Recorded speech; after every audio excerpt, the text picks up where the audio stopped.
Today we'll start spherical lenses. You have a scale.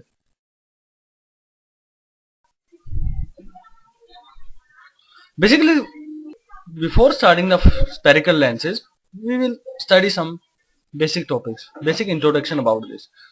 Let us suppose this is a sphere and this is another sphere, and the radius. This is the sphere having radius r1, and this is another sphere having radius r2. Now, let us suppose this is figure 1, this is lens 2. Now, in the first case, bring the two lenses like this, and another lens is first one like this, and another one like this. Now, the both lenses are overlapping to each other. Now, cut this portion from here. Cut this part, and this portion will be look like this. And now, in another case, if you do like this, one sphere in this way and another sphere in this way, and if you cut this portion, from here, then the lens will be like this. If the structure is like this, then this is known as convex lens, and this is known as concave. Now these are the basic two type of the lenses. First one is convex lens and another one is concave lens. Now let us study some basic parts of these, basic definition of these lenses. The first definition is optical. What is optical center? Let us suppose this is the convex lens and this is the midpoint of this lens. Then this midpoint is known as optical center. Similarly, in the case of concave lens, here this is the center of this lens, means this is the optical center. So these are the basic first definition of the optical center. Now, secondly, we define what is radius of curvature.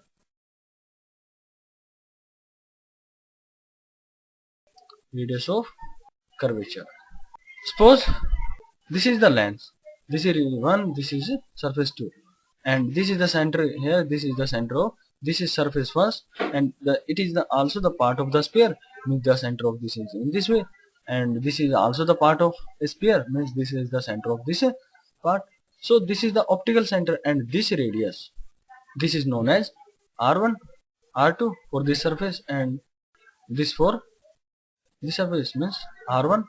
So r1 and r2 are radius of curvature. The curvature we are deciding here is the part of this sphere. So it is. Now point number 3. What is the point number 3? Point number 3 says about principal axis. Now this is the mirror. So this is the lens. Which lens? Convex lens. And this is the optical center here, and this is the center, this is another center. So now join this part and this part. This is the optical center. This is the optical center, means whenever a line joining the center, a straight line joining center of the curvature and the optical center is known as principal axis, means this line is known as principal axis. This line, not this line throughout up to infinity here and up to infinity here. Similarly, in this case, this is optical center, and this is center of curvature of this surface here, this surface here. Now the line joining these parts, this is known as principal axis, and this is known as C. This is C, and this is R2, and this is R1, the radius of curvature, and this is radius of curvature number 2. So basically these are the type of the lenses we are studying. The third term is here, that is focus. Now define focus. What is focus? Focus is defined as the point. Focus is defined as the point when the parallel rays incident on a lens which parallel rays which are parallel to the principal axis. Suppose this is principal axis, suppose this is principal axis, and this is also throughout this. Now the ray is parallel to this principal axis, and after refraction they will meet at this point, and after refraction where the meet is known as focus, means this point is known as focus. Similarly in this case, this is concave mirror, concave lens, and this is the optical center.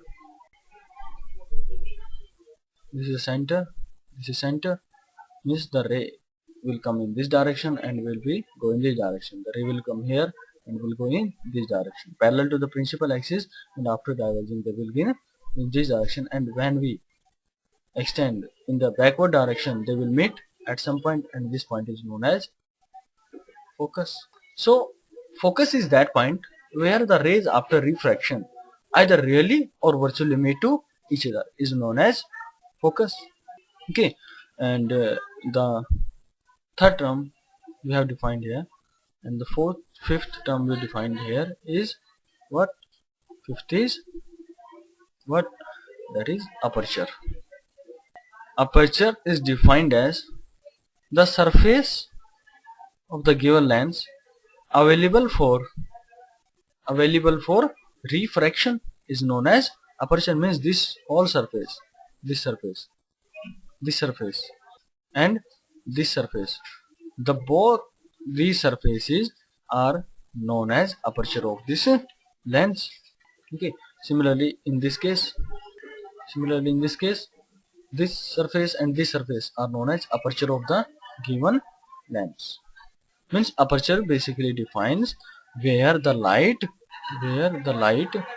is made to refract. This is first surface and this is second surface. So all the surfaces are responsible for the refraction. These are the basic terms which we will use in the case of our lens. Now basically we have defined how many types of the mirrors. We have defined two types of the mirrors. First one is concave mirror and another is convex mirror. Now we have again defined the lenses two types. First one is convex lens and second one is concave lens. Now new term defined, that is refractive index. Refractive index. Refractive index is defined as